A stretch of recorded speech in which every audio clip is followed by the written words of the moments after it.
Si Tatay Bogs, totoong masipag. Sa trabaho, siya ay palaging tapat. Laging iniisip ang responsibilidad. Kahit isakripisyo ang katawang payat. Nagpunta sa abroad at doon sumubok. Subalit 1 taon lang umuwing malungkot.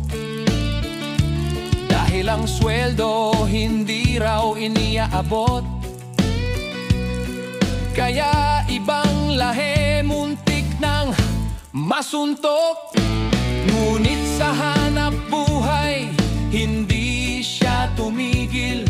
Hanggang sa Maynila ay nakarating. Lahat ay sinubok sa pagiging tsuper. Nagmaneho sa reporter at truck natin wheeler. Si Tatay Bogs, totoong masipag. Sa trabaho, siya ay palaging tapat.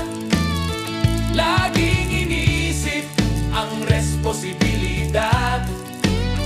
Kahit isakripisyo ang katawang payat.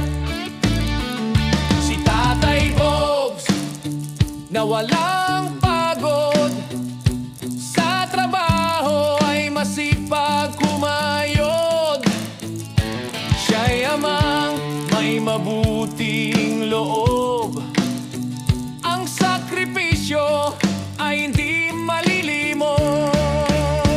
Ayos ba, kid? Si Tatay Bogs